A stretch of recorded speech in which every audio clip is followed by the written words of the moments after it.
Alors, j'ai un peu potassé avant de vous recevoir, parce qu'en fait, on se connaît depuis longtemps, parce que vous êtes clients l'un et l'autre, Antoine Sabag et Claire. Et moi, je suis très heureux, très honoré d'être invité par Carline. Hein? C'est normal quand même. Non? Mais en fait, vous avez fait plein de choses, en fait. Vous avez fait plein de choses à part écrire ce roman. Donc, j'ai vu que vous aviez été... Bon, ça, on savait déjà que vous aviez été éditeur. Oui. On avait déjà parlé du fait que vous aviez édité les lettres de Drancy et qu'à cette occasion, vous aviez redécouvert aussi des choses d'Hélène Baird et que vous aviez été l'éditeur de son journal. Oui, voilà. Oui. Ce qui n'est pas rien.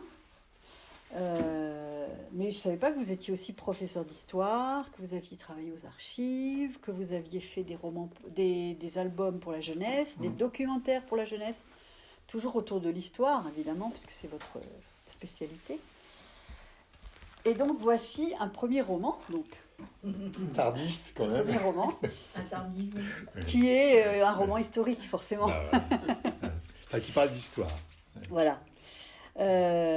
Et donc, je vais vous laisser peut-être en parler mieux que moi, peut-être faire un petit résumé de l'histoire, mais en gros, c'est quand même le thème principal, c'est la colonisation française dans deux endroits différents, en Algérie enfin d'abord à Madagascar, puis en Algérie.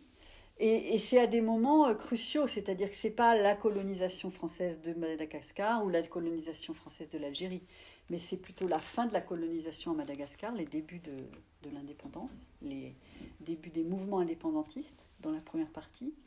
Et puis dans la deuxième partie, c'est surtout comment la France a utilisé encore le Sahara algérien, même après l'indépendance, pour y faire des essais atomiques. Et donc, présentez-nous le personnage principal qui fait le lien entre ces deux périodes, en fait. Ce que je voulais dire d'abord, c'est que en fait, quand on lit beaucoup de livres d'histoire ou quand on regarde les documents d'archives, on trouve des choses absolument incroyables, toujours. Mais il y a toujours ce truc, c'est que la fiction, c'est beaucoup mieux. Donc moi, je sais que quand je veux lire un truc sur une période donnée, même si mon métier, c'est de lire de l'histoire, je préfère lire des romans. Donc, par exemple, sur la guerre de 14, je préfère lire les Thibault, etc. Donc, cette idée ou par exemple, sur la Deuxième Guerre mondiale, du côté russe, je préfère lire Vie et Destin que des gros bouquins d'histoire, parce que ça me parle plus, et puis parce que, en fait, le récit de romanesque, il permet d'englober plein de facettes, y compris les trous. C'est-à-dire les choses qu'on ne connaît pas, c'est pas grave, on va aborder.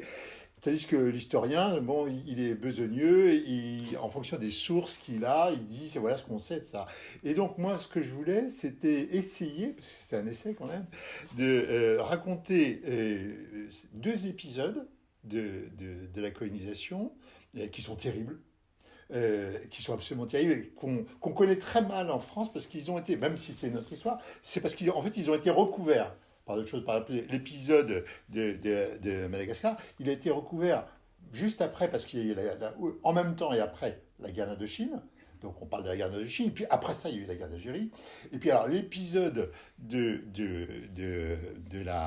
Sahara, des essais nucléaires dans le Sahara, c'est à peu près pareil. C'est-à-dire qu'en fait, si c'est passé absolument terrifiant, là-bas, on en parlera peut-être après, mais ça a été recouvert par, en fait, la guerre d'Algérie et par le retour, etc., etc. Donc, si bien que, en fait, on a pour ces deux trucs, moi, je me suis dit, même comme prof, je me dis, j'ai jamais enseigné ça, on a des trous de mémoire.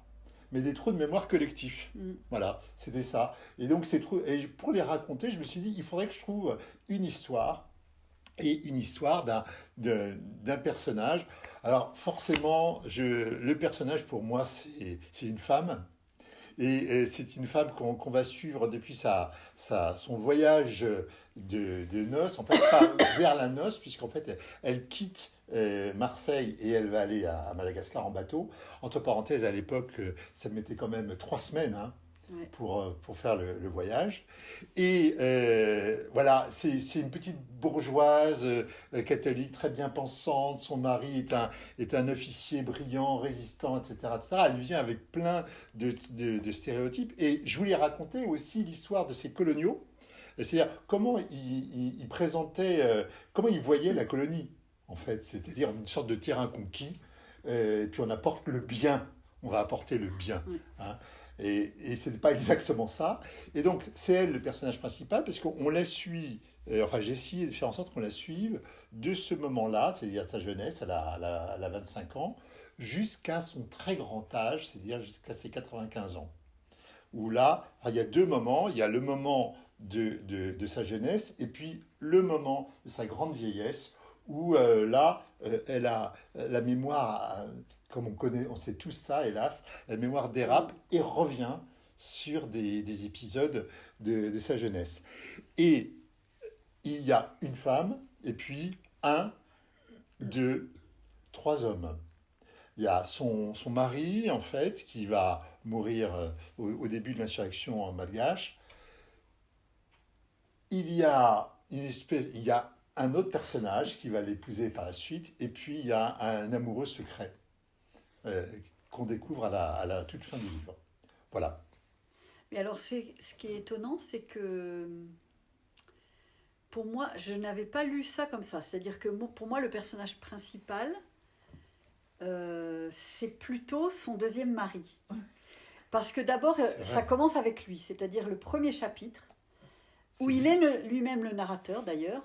Il raconte justement son arrivée à Marseille et l'embarquement pour Madagascar, où il va faire la connaissance de cette jeune femme. Et donc, peut-être par facilité, tout simplement, on considère que le premier personnage qui apparaît et qui parle au jeu, c'est lui le personnage principal. Et de fait, par exemple, par rapport au mari, le mari est beaucoup plus effacé. On le voit par moments, mais en fait, c'est pas lui le plus important dans ce qui se passe à Madagascar. Et puis, alors, alors ça, je voulais vous interroger là-dessus, mais c'est plus une question d'écriture, de style d'écriture et de comment vous avez construit le roman.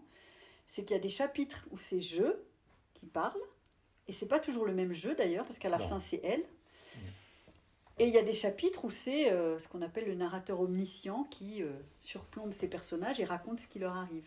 Oui, c'est ça. Pourquoi ce choix de ne pas tout faire à la même personne? Alors, en fait, déjà, ce que je voulais, c'était qu'on voit ce personnage qui est en fait, c'est un jeune c'est le personnage masculin qui est en fait, effectivement le fil rouge parce que c'est lui qui écrit son histoire, qui écrit leur histoire. C'est un jeune ingénieur militaire qui va faire des relevés donc pour le commissariat, le tout nouveau commissariat à l'énergie atomique qui a été créé en 1945. Et donc il va à Madagascar pour voir s'il y a des trucs intéressants pour lui. Et puis on va le suivre donc de Madagascar à l'Algérie. Et en fait, je voulais le raconter ou le faire parler parce que je voulais faire entendre dans ses propos son racisme. Mais en même temps, c'était très très dur parce que, enfin bon, moi j'ai également travaillé, j'ai fait un livre en entretien avec des militaires il n'y a pas très longtemps. Et donc je les entendais, je sais comment ils parlent, je voulais montrer ce qu'était le ton de la colonisation. Et donc, parfois c'est assez brutal. C'est très violent, par moments, ils ont des paroles... La façon dont ils parlent, dont ils considéraient les indigènes, je voulais faire entendre, mais je voulais pas faire entendre que sa voix. Ouais. Et puis je voulais changer les points de vue. Les points de vue, voilà. Ouais. Mais c'est vrai que en règle générale, d'ailleurs j'en suis un peu l'illustration, les vieux messieurs aiment bien raconter, tenir leur mémoire. Donc en fait, c'était un peu ça l'idée, c'est qu'au point de départ, c'est le mémoire de ce vieux monsieur, il a 90 ans, il est ingénieur général de l'armement, et pour lui, la grande carrière, le truc magnifique de sa vie, c'est les bombes. Ouais. C'est A et H. Et il en est extrêmement fier. Il en est extrêmement fier. Et quand on regarde pour faire ce personnage, en fait, j'ai beaucoup lu des récits d'anciens du CEA et ils en sont très très très très fiers. Il écrit, par exemple, il y en a un qui écrit, d'ailleurs j'ai repris son auprès de ma bombe, qu'il fait bon chercher. Donc, ils se rendent absolument pas compte de ce qu'ils font. Voilà. Mais donc, je voulais quand même. Donc, il y a cette ligne, ce point de vue très masculin sur la vie, qui est en fait une vie professionnelle, réussie, puisqu'il a fait une belle carrière. Et puis, il y a autour sa femme, qui est la jeune fille du début. Et puis, il y a autour, en fait, les épisodes historiques qui, qu'il a traversés sans réellement les comprendre. Et puis, bien sûr, sa famille. Oui, oui. Après, on ne dévoile pas tout Ouais. parce qu'il y a quand même un élément de suspense. Bon. Donc, il faut attendre la fin pour comprendre vraiment certains des épisodes, même du début. Mais il y a des passages vraiment même ridicules sur la bombe, notamment, où tout le passage sur les noms qui cherche il veut absolument que ce soit lui qui a inventé le nom parce qu'il est en concurrence avec un autre ingénieur et c'est pour faire exploser des bombes atomiques dans le Sahara quoi et il se dispute sur le nom. Non, c'est moi qui vais le trouver. Non, c'est moi. Gerboise bleue, gerboise verte, je sais pas quoi. Enfin, et ils se rendent pas du tout compte de ce que ça implique pour eux, mais pour les autres, surtout pour tous les soldats français, par exemple, qui étaient autour des expériences de bombes et qui étaient à peu près en short et en chapeau, quoi. Oui. Comme protection. Oui, oui. Ça suffisait. Oui, oui. Oui, c'est ça. C'est ça. Pardon, à quelle date le départ de Marseille pour Madagascar? Le départ de Marseille, c'est c'est 46. c'est août 46. Ah non. Ouais. Voilà, donc c'est juste avant l'explosion, le soulèvement qui a lieu au printemps 47. C'est entre la fin de la guerre et le Voilà. début des insurrections malgaches, en fait. Voilà. Ouais. Et effectivement, on voit cette femme qui, c'est pareil, elle est plus sympathique comme personnage, je dirais, que lui, mais elle comprend rien non plus. Elle comprend pas du tout. Elle a peur des indigènes. Elle comprend pas du tout leurs réactions. En fait, aucun des Européens, des colons, ne comprend. Ils comprennent rien. Ce qui se passe entre eux et les indigènes, et ce qu'est la culture locale. Il n'y a pas de culture locale, de toute façon, il n'y a rien. En fait, l'idée, c'est qu'il n'y a rien avant qu'on arrive et qu'on va leur apprendre ce que c'est que la vie, quoi. Et les piller au passage, puisque lui, il vient. On va les piller, oui, c'est ça. Puis, voilà, il y a un ordre. Ça. Enfin, il ne se pose aucune question. C'est c'est pas. Quand on lit, par exemple, le voyage de Céline. Et on voit là, c'est au Congo, la façon dont effectivement les petits blancs ont traité les Africains, c'était absolument abominable. Donc c'était de l'esclavage. Là, c'est un peu différent parce qu'ils représentent l'État français, la République, mais ils sont dans leur bon droit. Mais ils ne comprennent rien. De toute façon, c'est eux qui vont apporter la culture, etc. Donc, c'est ces épisodes-là que j'ai voulu montrer. Et j'ai dit tout à l'heure que c'était des épisodes qui étaient pas très connus, parce que il y a eu, en gros, si vous regardez, si vous avez la curiosité de regarder un peu, il y a eu Claude Simon, qui a le prix Nobel de littérature, il y a 25 ans, il a fait un papier, je ne sais plus où, pour dire en fait que Madagascar, ça avait été un génocide, qu'il y avait eu 100 000 morts, etc., etc. Et en fait, les historiens se sont jetés là-dessus, comme ils le font en général, pour les batailles de chiffres qui énervent tout le monde, savoir s'il y avait eu 20 000, 100 000, 50 000, etc. Mais en tout cas, ça a été une répression qui était extrêmement violente au printemps, printemps 47, printemps 48, ça dure un an. Et une répression, mais absolument inimaginable, puisque, en fait, on a brûlé les villages, les chefs de la rébellion, par exemple, on les a jetés d'avions. Voilà. Qu'est-ce qu'on a fait encore? Ah bon, on a fait la torture pure et simple, voilà. Et tout ça, et alors, ce qui est assez étonnant, parce qu'il y a en ce moment, il a été montré à Cannes, le film de Mathieu Vadepied qui s'appelle Tirailleurs. Donc dans le film, on insiste beaucoup sur les tirailleurs sénégalais qui ont délivré, enfin qui ont combattu à Verdun, qui ont délivré la France au printemps 45, etc. Mais ce qu'on sait moins, c'est que les tirailleurs sénégalais, qui n'étaient pas tous sénégalais, mais qui venaient tous d'Afrique noire, ont servi en fait de force de répression à Madagascar. Donc c'est eux qui ont écrasé la répression. Donc, c'est une chose qui est peu connue. Et donc, cette répression, combien elle a fait de morts? On ne sait pas, mais on va dire beaucoup trop, parce qu'il y a eu des épisodes militaires, et puis il y a eu aussi des épisodes les gens ont fui, comme ils font toujours, ils ont fui les forces de la répression, ils se réfugiés dans les montagnes, et là il y a énormément de gens qui sont morts de maladies, de faim, etc. Bon, bah, ça a été un épisode fondateur pour Madagascar. Voilà. Pardon, l'indépendance, c'est 70? Non, l'indépendance, j'espère que je ne dis pas de bêtises, mais c'est comme pour toutes les colonies françaises, c'est 60. D'accord. Mais en fait, c'est pas une vraie indépendance parce que comme toujours, je vais vous raconter une anecdote. C'était à propos des militaires que j'avais rencontrés. J'avais fait un livre qui s'appelait Paroles de soldats, qui était l'entretien avec les militaires français en opération extérieure. Et je voyais un personnage abominable, abject, qui est le général, on va dire Tartampion, qui était commandant des parachutistes, qui a commandé donc le parachutage au Mali.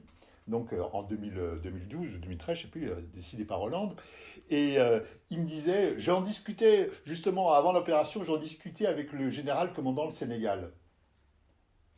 Alors, il lui dit, le Sénégal était indépendant depuis un petit bout de temps quand même.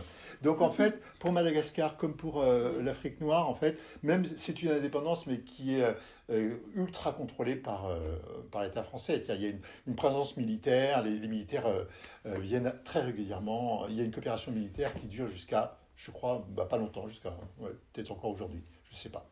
C'est les Chinois maintenant. Oui, maintenant, oui, sûrement. Véritablement. Ouais. Et alors après, donc, j'aime bien la construction parce que en fait, il y a des accélérations et des ralentis. Donc toute la première partie, elle se déroule vraiment tranquillement, dans le détail. À Madagascar, tous ces personnages qu'on a vus sur le bateau découvrent les indigènes, l'île, la nature, les richesses éventuellement dans le sous-sol, etc. Le personnage de ce poète photographe malgache qui va être le troisième homme de la vie de cette femme. Et puis, ça démarre les premières insurrections avec les premières répressions. Et hop, on quitte Madagascar et ensuite on n'y reviendra pas, si ce n'est par des flashbacks plus tard dans le livre. Et on passe très vite aussi sur la... Alors, ce qui est étonnant, c'est que vous avez placé une des parties de leur vie en France à Rayanne, puisque le père de cette jeune femme a une maison à Rayanne. Donc ils y vont un peu de temps en temps pour se poser en vacances, etc. Mais sinon, il y a toute la carrière de cet ingénieur militaire qui va très très vite jusqu'aux essais nucléaires en Algérie, où là, de nouveau, on ralentit et puis on observe en détail.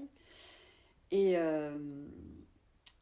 du coup, ouais, après, on est obligé d'attendre vers la fin pour comprendre des choses qui se sont passées à Madagascar, après la première partie, mais que vous n'avez pas décrite. Et je trouve que c'est assez intéressant ça de voir que ce vieil homme, parce qu'il meurt au moment où il écrit ses mémoires, donc il se replonge. Et là, j'ai l'impression qu'il commence à se poser quelques questions, mais pas beaucoup quand même. Peut-être un tout petit peu notamment sur la radioactivité et sa dangerosité. Mais en fait, jusqu'à la fin de sa vie, il reste un homme du patriarcat et de la France coloniale. Oui, mais je pense que, enfin, moi j'ai l'impression, d'après ce que j'en ai lu, enfin les mémoires que j'ai lues et puis les gens que j'ai rencontrés, que c'est quelque chose qui est resté. Je vais juste vous donner un exemple. J'ai regardé il n'y a pas longtemps, parce qu'il y a une association des gens qui ont été irradiés. Il y en a même deux associations de Français irradiés, parce que ceux qui ont été irradiés, c'était des appelés du contingent. Hein. Il y avait des militaires professionnels, mais aussi des appelés du contingent. Et puis, il y avait aussi les indigènes, naturellement. Et puis, ça s'est reproduit après coup en Nouvelle-Calédonie. Et il y a un journaliste de Libération qui a soulevé ce scandale au début des années 2000, et il est arrivé à créer une sorte de mouvement médiatique, à tel point qu'il y a eu une question qui a été posée au Sénat en 2009 au gouvernement sur la question de l'irradiation des soldats et des civils. Et ce qui est frappant, on peut lire dans le texte, c'est que le ministre de l'époque, de 2009, a répondu avec les arguments des médecins militaires de 62, en disant, voilà, il n'y a eu aucun problème, personne ne s'est plaint, ils ont été traités, donc tout va bien. Donc je pense que lui, il est un peu comme ça aussi. Ouais. Il se dit, bon, évidemment, si il y a eu certainement des problèmes, mais en même temps, ils étaient mineurs, l'armée a fait ce qu'il fallait, etc. De toute façon, l'armée fait toujours ce qu'il faut. C'est connu. Oui, par définition. Voilà. Hein. Et Alors- En Calédonie, il y a eu des essais. Pardon? En Calédonie, il y a eu des essais. Non, Oui. en Polynésie. En Polynésie, oui, je me suis Ah, trompé, bon. oui, c'est en Polynésie, oui. Oui, oui. Oui, Oui. Polynésie, oui. Oui, bien sûr. Oui, oui, on en reparle aussi régulièrement. Parce Ouais. qu'il y a Oui, oui. Oui, oui, non, des c'est en effets, Polynésie, oui. Alors, je voulais vous poser aussi une question sur le titre. Et peut-être sur la couverture. Peut-être que c'est une seule et même question d'ailleurs. Comment vous avez choisi le titre? Et la couverture, c'est vous qui l'avez choisi, c'est pas l'éditeur. Ouais.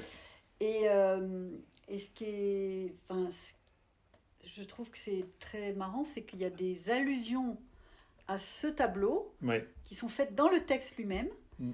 Et parlez-nous un peu de ça. Ben, en fait, ce tableau a été peint par un peintre qui s'appelle Maurice Denis. Et il a été peint dans sa maison qu'il avait en Bretagne, et à Perros-Guirec. Et cette maison s'appelle Silencio. Voilà.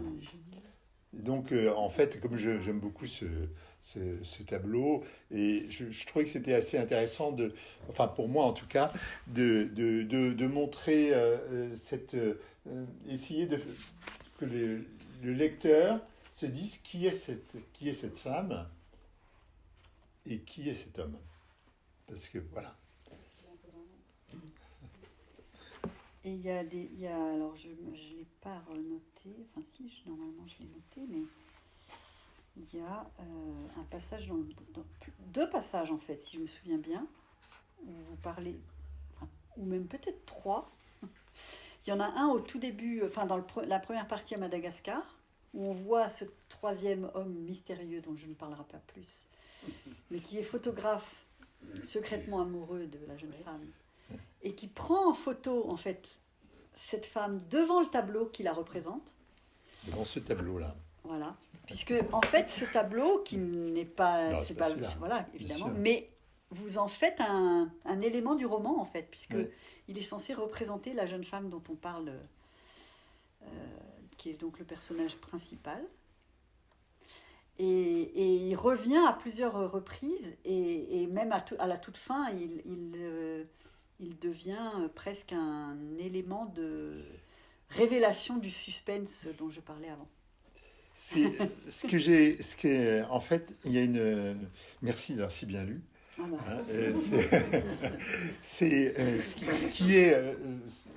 que j'ai essayé de montrer aussi, c'était en fait pourquoi ce tableau est important, parce que dans la mémoire de la très vieille dame, il joue un rôle, ce tableau joue un rôle central. Elle se souvient, et en fait cette mémoire elle est complètement embrumée, mais en fait comme nos mémoires à nous sont embrumées.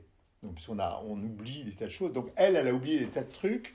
En gros, elle se souvient très bien de l'épisode de Madagascar. Et puis, il y a 60 ans de trou. Et donc, elle ne se souvient plus de rien. Et donc, elle a une mémoire qui est scotchée à ce moment-là et qui est scotchée au moment où, effectivement, son père, qui est peintre, fait ce tableau. Enfin, ou le tableau que j'ai choisi de représenter par celui-ci. Oui. Voilà. Mais qui est décrit en plus, alors j'essaie de retrouver, mais j'avais coché le passage, mais je ne le vois plus. J'essaie de retrouver le passage qui décrit, mais vraiment, c'est même troublant parce que ça le décrit précisément, ce tableau. Ah oui, oui, oui. Je sais pas si Euh, je ne sais pas si ben, je... il me semblait que je l'avais recoché et tout ça, mais je le vois plus. Donc, C'est pas toujours simple de retrouver dans son propre livre.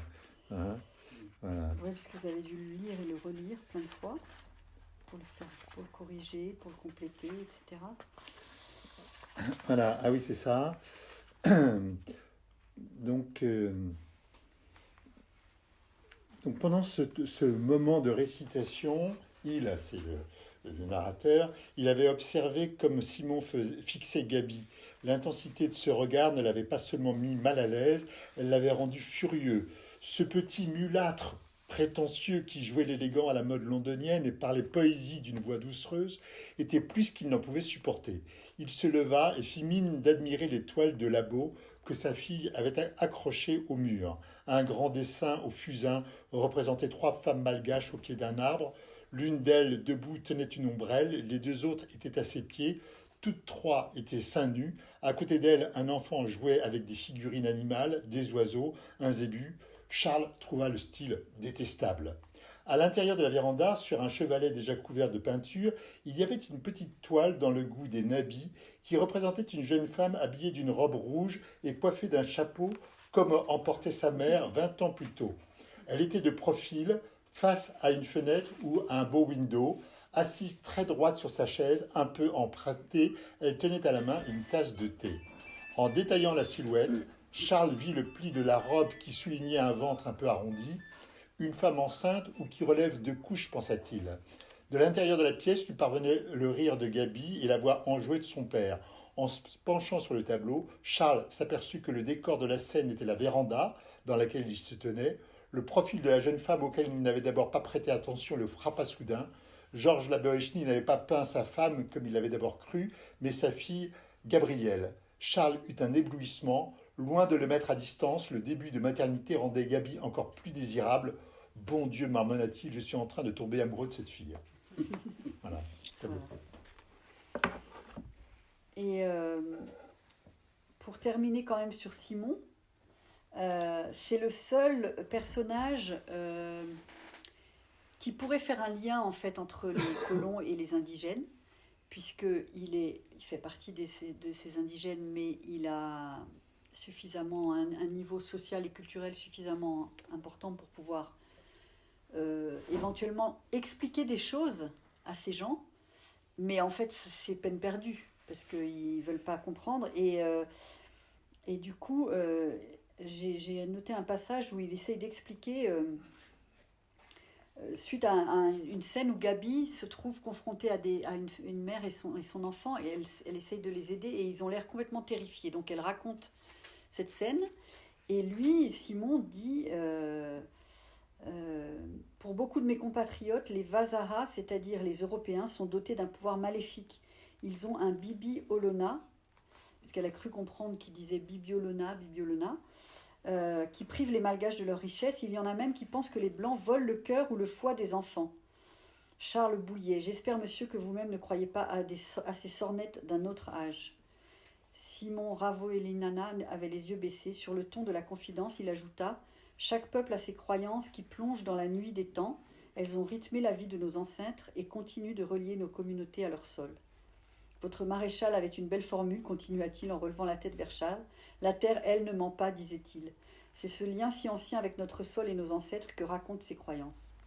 Mais en fait, voilà, on sent qu'il essaye de trouver les mots. En plus, il fait allusion au maréchal Pétain, comme si ça pouvait faire comprendre ça, mais c'est impossible en fait. Il y a un tel fossé. Oui, c'était très compliqué parce que en fait, pour les Français, j'allais dire de l'époque, mais en fait c'est d'aujourd'hui aussi. Pour les Français de l'époque, il y avait en gros il y avait les Africains, il y avait les Arabes et il y avait les jaunes. 1, 2, 3. Et donc ça c'était très simple et on savait comment se comporter. Il y avait un discours colonial, une pratique coloniale qui correspondait à chacun de ces peuples. Et là, Madagascar, ils n'arrivent pas. C'est un peu inclassable. Parce que c'est un mélange de populations extraordinaires. Donc il y a des Malais, il y a des Indiens, il y a des Africains, etc. Et puis ils sentent bien quand même que c'est un pays, cet immense pays, c'est plus grand que la France, hein, cet immense pays est en fait un pays qui a une histoire très, très importante, une culture très importante, parce il y a une tradition de poésie, et que par exemple Jean Paulhan, qui était arrivé à Madagascar en coopération, enfin non pas en coopération, il était engagé comme prof dans je ne sais plus quel lycée, ça c'était en 1905, il a découvert la poésie malgache, et il a découvert en particulier les Inteni, je ne sais pas comment ça se prononce, parce que j'ai jamais été à Madagascar, qui sont en fait des joutes poétiques villageoises. Donc ils sont aperçus que en fait c'était pas seulement c'était vraiment l'étrange. C'était un peuple, ils le disent d'ailleurs, c'est un peuple étrange. Donc parce que ils sont ni noirs ni jaunes, ils sont très religieux, mais ils n'ont pas du tout les mêmes types de religion que nous. Enfin bref, ils comprennent pas. Mais il y a une partie il y a un certain nombre de gens qui ont été fascinés par eux. Alors, il y a bien sûr Paulhan, grâce à qui on a parce que Paulhan a fait la traduction de ces magnifiques poèmes, c'est très très très beau. Mais il y a aussi un personnage dont j'ai changé le nom. Dans le récit, il s'appelle Oreste Manzoni, mais en fait, ce personnage, c'est quelqu'un qui est très, très connu, qui est Octave Manoni. Et Octave Manoni est un psychanalyste, et il a écrit, il était en 1946, il était hélas au service de communication du gouvernement général, c'est-à-dire qu'en fait il était une sorte d'ethnologue, parce qu'il était ethnologue à ce moment-là, au service du gouvernement, du gouverneur. Le gouverneur Marcel de Copé est par ailleurs le beau-frère de Roger Martin du Gard. Donc voilà. Et donc Manoni a écrit un livre que je pense sa famille a essayé de cacher parce que c'est ahurissant. Et ce livre, c'est Psychologie du colonisé. Alors il se trouve que Frantz Fanon, assez gentiment d'ailleurs, a dématé, mais gentiment, le Psychologie du colonisé, mais qui est terrifiant. Enfin, donc là, j'ai mis dans la bouche de Oreste Manzoni des phrases d'Octave Manoni, mais qui sont terrifiantes. Donc, par exemple, il raconte qu'un enfant a très peur parce qu'il a vu un soldat avec un fusil, et Manoni dit, en fait, ça c'est le rêve de cet enfant. Il dit, cet enfant, le fusil, en fait, vous avez bien compris, cet enfant a vu la scène primitive.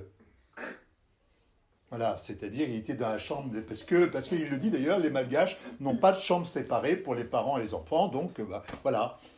Et donc un système mais complètement terrifiant, et avec cette idée aussi qui est là François Fanon l'a bien démontré pour Manoni, qui incarne vraiment la psychologie des Occidentaux, des Français colonisateurs. Le Malgache a besoin d'être protégé. Et il a besoin d'être protégé par la puissance paternelle qui est la France. Maternelle. Bravo. D'ailleurs, je tiens à signaler vous citez plein de sources à la fin, et que ça c'est un travail d'historien évidemment, donc vous ne pouvez pas le faire autrement, mais notamment le livre d'Octave Manoni. On le trouve ? Oui. Oui, on le trouve hélas. Oui, on doit pouvoir le trouver. C'était une figure de la psychanalyse iranienne de premier rang. Bah oui. Sa fille, surtout. Bah oui. Sa fille. Voilà. Et le mari de sa femme. Oui. Maud. Mais voilà, et en fait, la chose aussi, ce que j'ai essayé de faire, c'est les épisodes que je cite sont sourcés. Ça, c'est un peu un défaut professionnel. En particulier, à un moment donné, il y a une scène absolument terrible qui se passe dans un commissariat de police à Tananarive, et on accuse un personnage d'avoir découpé un jeune haut fonctionnaire français en l'ayant au préalable, c'est un médecin indigène qui a fait ça, il a découpé le haut fonctionnaire français en l'ayant drogué, enfin en l'ayant insensibilisé dans un premier temps. Et donc cette scène absolument atroce qui est décrite, qui a expliqué la brutalité de la répression, enfin entre autres, c'est une scène que l'on retrouve mot pour mot dans le journal officiel de la République française. C'est une interpellation qui est faite par un député qui dit voilà ce qui s'est passé à Madagascar, et il cite cette légende urbaine donc de la cruauté et de la barbarie des indigènes, qui était 1000 fois supérieure à celle des gentils colons qui jetaient les sorciers depuis leur avion. Oui, mais au moins ça veut dire que vous avez fait un roman historique dans lequel tous les aspects historiques sont justes, ce qui n'est pas toujours le cas. Sourcé, je ne sais pas si c'est juste. Des romans historiques. Et on en apprend effectivement beaucoup sur ces 2 épisodes assez méconnus de. Oui, et il y a un épisode où on demande à un jeune appelé de mettre un drapeau français dans un endroit particulier, et qui est un épisode réel. Hein. Merci beaucoup. Ben, merci beaucoup. On vous invite à boire un petit verre. Alors là... Pour se réchauffer un peu parce qu'il ne fait pas chaud. Et puis si vous souhaitez faire des dédicaces, faire dédicacer les livres, c'est possible aussi.